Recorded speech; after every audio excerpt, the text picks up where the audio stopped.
मखदूम अशरफ सिमनानी एक रोज शिकार के लिए तशरीफ ले गए थे। जब आप जंगल में पहुंचे, आपके सिपाही आपके साथ थे। तकरीबन 2-3 दिन आपने वही जंगल में गुजारे, वहीं अल्लाह की इबादत करते थे, वहीं पर आप शिकार किया करते थे। एक बूढ़ी औरत आती है, आंखों में आंसू लेकर के आई है, हजरत मखदूम अशरफ सिमनानी के पास आने की बात कर रही है। सिपाहियों ने उसे रोक दिया है।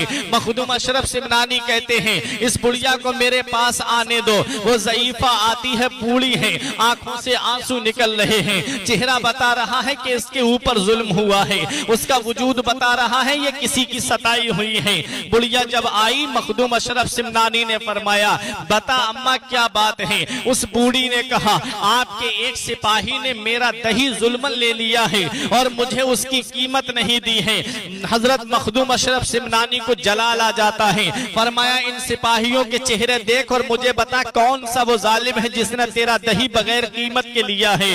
आप ने जब इतना फरमाया, उस ज़ईफा ने सबके चेहरों पर नजर डाली, बोली इनमें से कोई नहीं है। फरमाया, तू खूब उसको पहचानती है। उसने कहा, हाँ हुजूर, मैं उसका चेहरा नहीं भूल सकती। मखदूम अशरफ सिमनानी ने फरमाया, अच्छा। तो एक सिपाही और घोड़े से आ रहा था, शिकार करने निकल गया था। जब वो करीब में आया, ज़ईफा ने कहा, हुजूर यही वो शख्स है जिसने मेरा दही लिया था और मुझे कीमत नहीं दी थी। मखदूम अशरफ सिमनानी ने फरमाया, तूने ज़ईफा का दही लिया है और तूने उसकी कीमत अदा नहीं की है। उसने कहा, हुजूर ये बुढ़िया झूठ बोल रही है, मैं नहीं जानता ये बुढ़िया कौन है और कहां से आई है।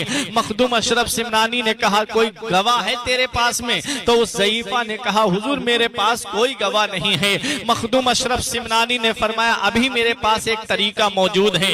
आपने एक सिपाही को हुक्म दिया, चंद मक्खियां पकड़ करके लाओ। चंद मक्खियां पकड़ करके लाई जाती हैं और ला करके उस ज़ईफा के सामने उसके मुंह में डाल दी जाती है उस सिपाही के। जब उस सिपाही के मुंह में डालना था कि उसको कै आती है, उल्टी आती है और वो सारा दही उल्टी के जरिए बाहर निकल आता है।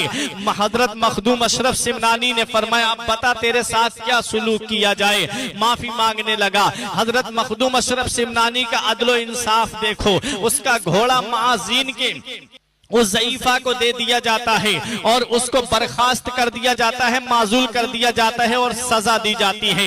ये हैं हजरत मखदूम अशरफ सिमनानी।